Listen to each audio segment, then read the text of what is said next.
Hi guys, कैसे हैं आप सब। मेरा नाम मदन मोहन मिश्रा और आप मुझे देख रहे हैं मेरे YouTube channel Madan sir classes पर। तो चलिए आज हम लोग सीखते हैं कि कोऑर्डिनेशन कंपाउंड के आईयूपीएसी नाम को कैसे लिखते हैं। जैसा कि हम लोग जानते हैं कि किसी भी सिंपल कंपाउंड का नाम लिखने के लिए सबसे पहले हम कैटायन देन एनायन का नाम लिखते हैं, यानी पहले धनायन का नाम और फिर ऋणायन का नाम लिखते हैं। जैसे हमारे पास है एक कंपाउंड NaCl, इसमें Cl पर माइनस और सोडियम पर प्लस चार्ज होता है, इसलिए इसका नाम सोडियम क्लोराइड लिखते हैं। इसी तरीके से अगर दूसरा एग्जाम्पल हम लें CH3COO Na, तो इसमें जो Na है Na पर प्लस चार्ज और CH3COO पर माइनस चार्ज होता है, इसलिए इसका नाम होगा सोडियम एसीटेट।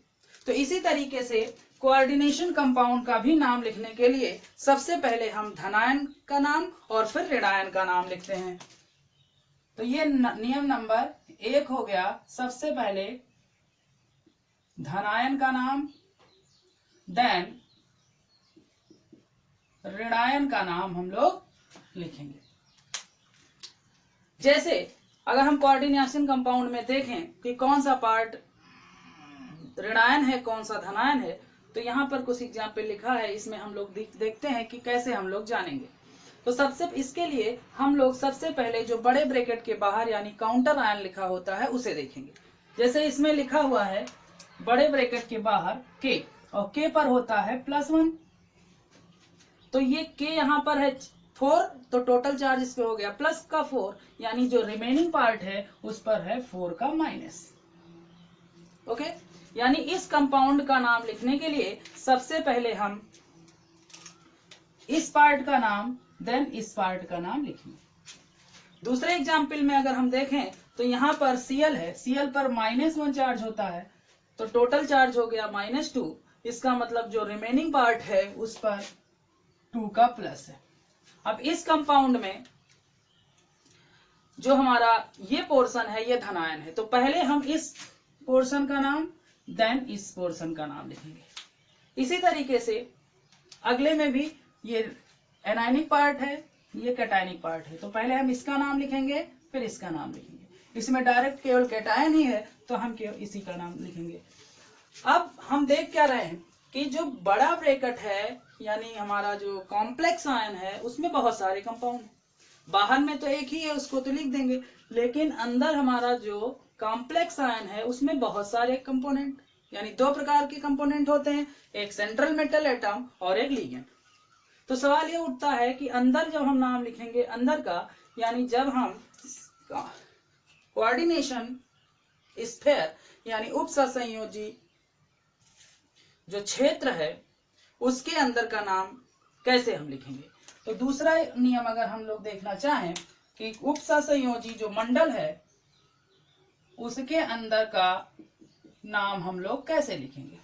तो इसके अंदर 2 चीजें, सेंट्रल मेटल एटम और लिगेंड। तो सबसे पहले हम लोग लिगेंड का नाम लिखते हैं, देन सेंट्रल मेटल एटम का नाम लिखते हैं और उसके बाद में सेंट्रल मेटल एटम का रोमन में ऑक्सीडेशन नंबर लिख देते हैं। अब सवाल ये उठता है कि लिगेंड का नाम लिखते कैसे हैं। तो लिगेंड का नाम लिखने के लिए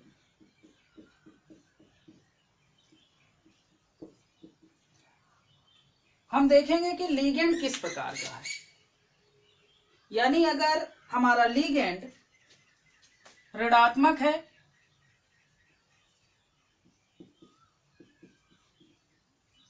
तो उसका नाम लिखने के लिए उसके नाम के अंत में ओ लगा देते हैं, यानी नाम में हम ओ सफिक्स लगा देते हैं, प्रत्यय क्या लगा देते हैं, ओ।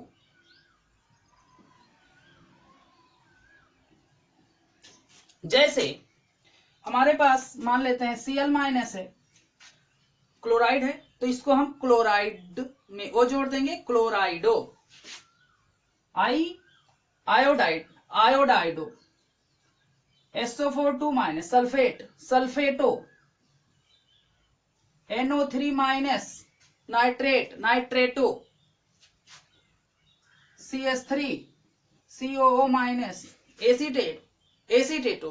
ओके, तो इस तरीके से हम लोग नाम लिखेंगे। जैसे यहां पर हम देखें CN को क्या लिखेंगे, साइनाइड है, तो इसमें O जोड़ देंगे तो हो जाएगा साइनाइडो।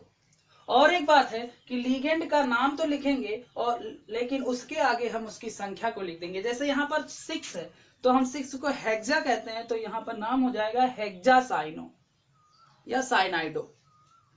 लेकिन एक बात याद रखना है कि अगर हमारे लीगेंड में ही डाइट्राई टेट्रा आदि आ रहा है तो हम डाइट्राइन, तो 2 के लिए डाई नहीं लिखेंगे, तब 2 के लिए हम क्या लिखेंगे, बेस, 3 के लिए क्या लिखेंगे, ट्रेस, 4 के लिए टेट्रा किस, 5 के लिए पेंटा किस, इस तरीके से लिखते हैं। अब सवाल ये उठता है कि अगर लीगेंड हमारा उदासीन है, अगर हमारा उदासीन लीगेंड है तब क्या करेंगे, तब उसका नाम एज सच हम लिख देंगे, जो उसका नाम होता है वही लिख देंगे सेम। जैसे यहां पर क्या है, एमीन, अमोनिया, तो अमोनिया को एमीन कहते हैं।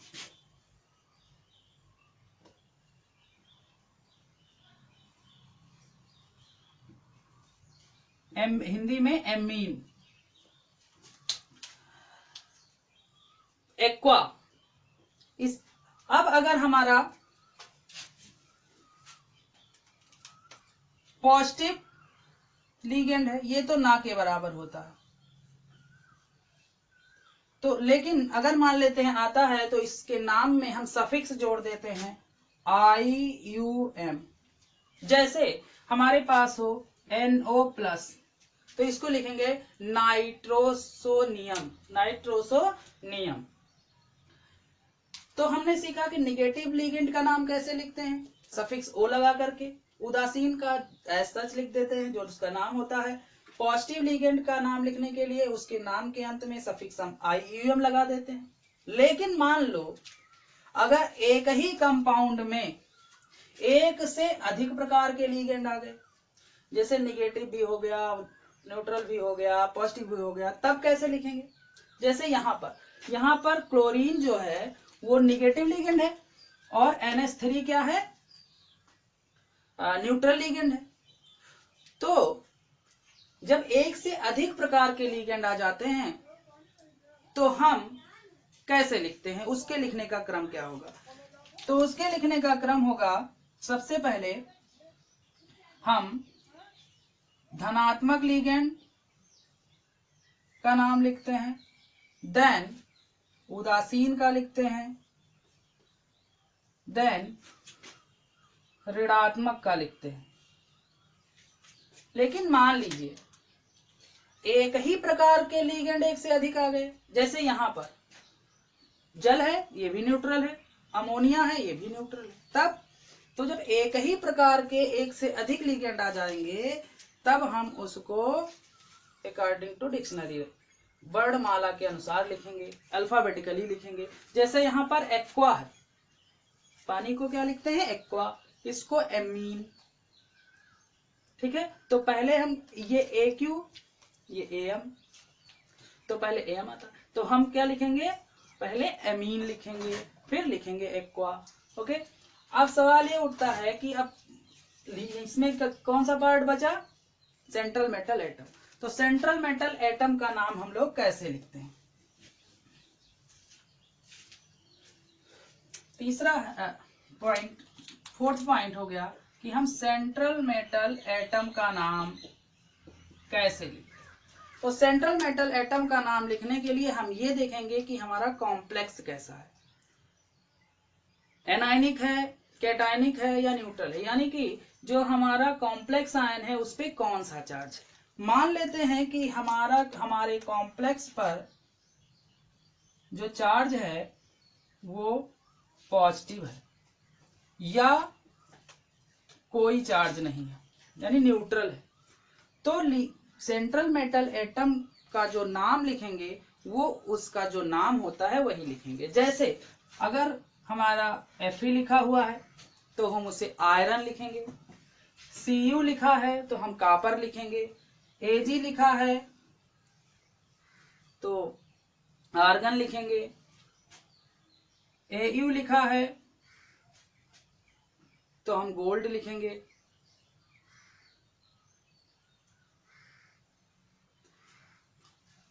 निकिल है तो निकिल लिखेंगे।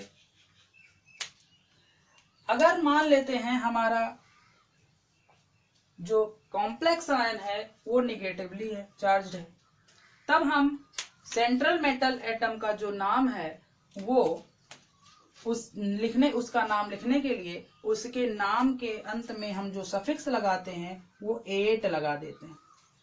जैसे अगर Fe होगा तो हम लिखेंगे फेरेट, Cu है तो लिखेंगे क्यूपरेट, Au है तो ऑरेट, Ag है तो अर्जेंटेट, निकिल है तो निकलेट, ऐसे सो ऑन। चलिए अब हम लोग कुछ एग्जाम्पल देख लेते हैं। जैसे यहाँ पर लिखा हुआ है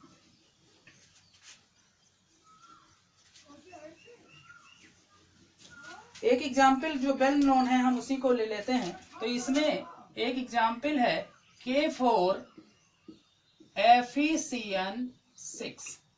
अब हम क्या देख रहे हैं कि इसमें ये जो पार्ट है वो पॉजिटिव पार्ट है और ये जो पार्ट है ये निगेटिव पार्ट है। तो पहले हम लोग पॉजिटिव पार्ट का नाम लिखेंगे। और एक बात याद रखना है कि जो बड़े ब्रैकेट के बाहर की चीज है यानी काउंटर आयन है उसका केवल हमें नाम लिखना है, उसकी संख्या नहीं लिखनी होती है। जैसे यहाँ हमें टेट्रा पोटेशियम नहीं लिखना रहेगा, यहाँ पर डाई क्लोराइड नहीं लिखना है। जो काउंटर आयन है उसका केवल नाम लिखना है, संख्या उसकी नहीं लिखनी है। तो यहाँ पर सबसे पहले हम K4 है, ये पॉजिटिव है तो हम इसका नाम लिखेंगे, यानी यहाँ पर K क्या है, पोटेशियम, तो इसका नाम हो जाएगा पोटेशियम। एक पार्ट हो गया। अब निगेटिव पार्ट का नाम लिखेंगे। एक बात याद रखना है कि जो हमारा ये उपसंयोजी मंडल है उसका नाम लिखेंगे और सारे के सारे नाम एक साथ लिखेंगे, कहीं भी किसी प्रकार का गैप नहीं होगा। दोनों पार्ट के बीच में गैप होगा, यानी धनायन और ऋणायन के बीच में तो गैप होगा, लेकिन जो स्फेयर है हमारा उसके नाम के लिखते समय कहीं भी कोई किसी प्रकार का स्पेस नहीं होगा। अब हमने क्या लिखा, धनायन का नाम लिख दिया, अब बचा ऋणायन। अब ऋणायन में सबसे पहले किसका नाम लिखेंगे, क्योंकि ऋणायन हमारा क्या है, कॉम्प्लेक्स आयन है। अब कॉम्प्लेक्स आयन का नाम लिखने के लिए सबसे पहले हम लीगेंड का नाम लिखते हैं।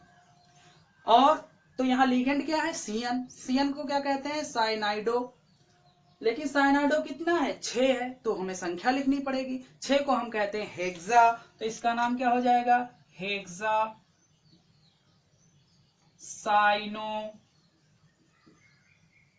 हो गया। अब हम सेंट्रल मेटल एटम का नाम लिखेंगे। सेंट्रल मेटल एटम यहाँ पर Fe है, पर ये Fe कैसे पार्ट में है, निगेटिव पार्ट में है। तो सेंट्रल मेटल एटम का नाम लिखने के लिए हम इसमें क्या लिखेंगे, सफिक्स 8 लगा के लिखेंगे। जैसे इसका नाम क्या हो जाएगा, फेरेट। फिर इसके बाद में छोटे ब्रैकेट में हम क्या लिखेंगे, Fe की ऑक्सीडेशन नंबर रोमन अंक में। तो यहाँ पर Fe का ऑक्सीडेशन नंबर कितना हो जाएगा, +2 आता है। कैसे, यहाँ पर K का +1 होता है तो टोटल हो गया +4।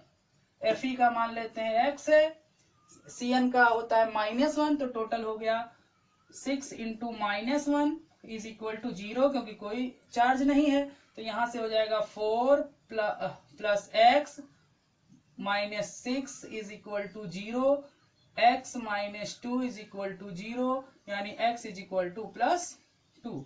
तो यहाँ पर Fe की ऑक्सीडेशन नंबर कितना आ रहा है, 2 आ रहा है, इसलिए हम यहाँ पर ब्रैकेट में क्या लिखेंगे, सेकेंड। यानी कि K4FeCN6 का जो नाम होगा वो होगा पोटेशियम हेक्सासाइनोफेरेट सेकेंड। ओके। दूसरा एग्जाम्पल अगर हम लोग ले, जैसे लिखा हुआ है PtCl2NH3 का होल ट्वाइस और Cl2। यहाँ पर जो पॉजिटिव पार्ट है वो हमारा कॉम्प्लेक्स आयन है, तो पहले हम इसका नाम लिखेंगे। अब इसका नाम लिखने के लिए सबसे पहले हम लोग लीगेंड का नाम लिखेंगे। अब लीगेंड इसमें कितने प्रकार के हैं? 2 प्रकार के, एक न्यूट्रल है और एक ऋणात्मक है। तो पहले हम उदासीन का नाम लिखेंगे। उदासीन वाला हमारा एमीन है, पर कितना है? 2 है, तो हम लिखेंगे डाई एमीन। Diamine. फिर Cl को क्लोराइडो कहते हैं, ये भी 2 है, तो डाई क्लोराइडो। डाई क्लोराइडो। अब सेंट्रल मेटल एटम क्या है? Pt। अब Pt कैसे भाग में है? पॉजिटिव भाग में है, तो पॉजिटिव या न्यूट्रल में होता है तो हम वही नाम लिख देते हैं। तो जैसे यहाँ पर Pt प्लेटिनम है तो हम डायरेक्ट केवल प्लेटिनम लिख देंगे, प्लेटिनम। फिर क्या करेंगे? ब्रैकेट में हम उसका ऑक्सीडेशन नंबर कितना हो जाएगा? Tt का मान लेते हैं x है, Cl का एक का -1 होता है तो टोटल का -2 हो गया। अमोनिया न्यूट्रल है, 0 होता है तो इसका 2 है, 0 हो गया। प्लस एक क्लोराइड आयन का -1 होता है तो 2 का कितना हो गया? -2 इज इक्वल टू 0। तो यहां से जो x है, x का हो गया x - 4 इज इक्वल टू 0, यानी x is equal to +4। Okay, तो यहां पर कितना हो जाएगा? 4th। और फिर पॉजिटिव वाले पार्ट का खत्म हो गया, तो नेगेटिव पार्ट क्या है? क्लोराइड। ओके, एक और अगर हम लेना चाहें एग्जाम्पल, तो हमारे पास है Cu H2O का होल ट्वाइस, NH3 का होल 4 और Cl2। अब हम क्या देख रहे हैं इसमें? ये हमारा जो पार्ट है यानी कॉम्प्लेक्स आयन है, ये पॉजिटिव पार्ट है। तो पहले हम इसका नाम लिखेंगे। अब इसका नाम लिखने के लिए सबसे पहले हम किसका नाम लिखना है? लीगेंड का। अब लीगेंड इसमें क्या है? 2 लीगेंड है और दोनों क्या है? न्यूट्रल है। तब हम अल्फाबेट देखेंगे। यहाँ पर ये एक्वा है, ये आपका एमीन है। तो पहले अल्फाबेट के अकॉर्डिंग अगर हम लोग देखें तो यहाँ पर पहले क्या आएगा? एमीन। एमीन कितना है? 4। 4 को कहते हैं टेट्रा, तो tetraamine. Diaqua, copper, bracket में इसका ऑक्सीडेशन नंबर कितना हो जाएगा? मान लेते हैं इसका x है, इसका हो गया 0, इसका हो गया 0 और इसका हो गया -2 is equal to 0, x is equal to +2 आ जाएगा, यानी सेकेंड। और बाहर क्या है? क्लोराइड। हम लोग देख रहे हैं क्या कि स्फेयर वाला जो है उसमें कहीं भी किसी प्रकार का गैप नहीं होगा। इसी तरीके से अगर हम एक और एग्जाम्पल लें, जैसे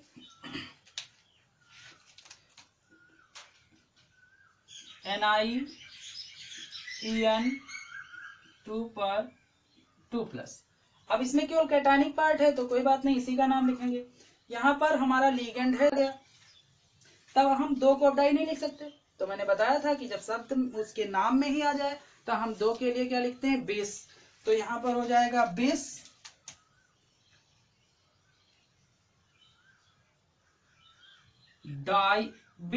एथिलीन डाईएमीन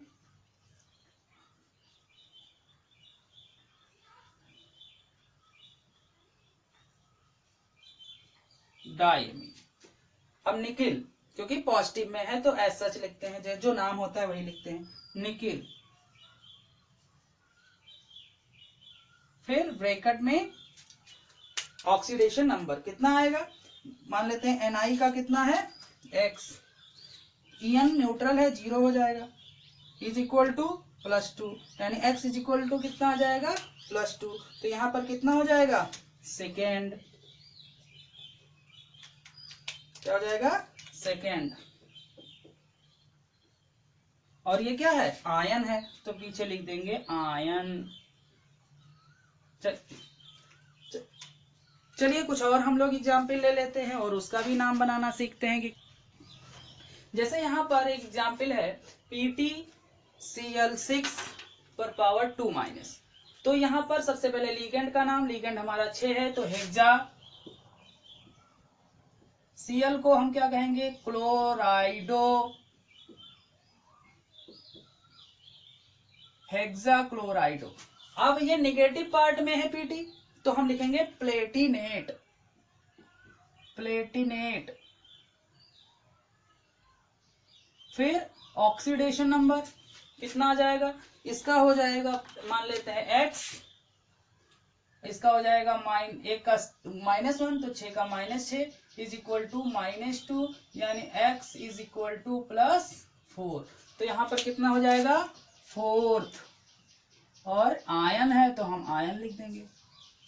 फिर यहाँ पर देखते हैं, यहाँ पर 4 है तो हो जाएगा टेट्रा, CN है तो साइनाइडो या साइनो, साइनो भी लिख सकते हैं, साइनाइडो भी लिख सकते हैं। फिर ऑरेट, क्यों, क्योंकि निगेटिव में है, ऑरेट। फिर ब्रैकेट में क्या लिखेंगे, इसका ऑक्सीडेशन नंबर कितना हो जाएगा, इसका x, इसका -4 इज इक्वल टू -1, यानी x इज इक्वल टू +3। तो यहाँ हो जाएगा 3rd, और है क्या, आयन। इसी तरीके से यहाँ देखें, यहाँ बाहर क्या है, सोडियम, तो इसका नाम क्या हो जाएगा, सोडियम, क्योंकि ये धनायन पार्ट है। फिर ऋणायन का, अब ऋणायन में क्या है, एक O है यानी ऑक्सो, और एक क्या है, फ्लोराइडो। तो हम पहले फ्लोराइडो लिखेंगे क्योंकि अल्फाबेट में पहले F आता है। तो फ्लोराइडो कितना है, 3 4, तो ये हो जाएगा टेट्रा फ्लोराइडो ऑक्सो। फिर क्रोमेट, क्यों, क्योंकि निगेटिव पार्ट में है तो 8 लिखेंगे, क्रोमेट। फिर ब्रैकेट में ऑक्सीडेशन नंबर कितना आएगा, इसका हो जाएगा +2, क्योंकि एक का +1, इसका मान लेते हैं x, इसका हो गया -2, इसका हो गया -4 इज इक्वल टू 0। तो ये कट गया, x इज इक्वल टू +4, तो यहाँ पर हो जाएगा 4th। ओके, तो ये था कोऑर्डिनेशन कंपाउंड का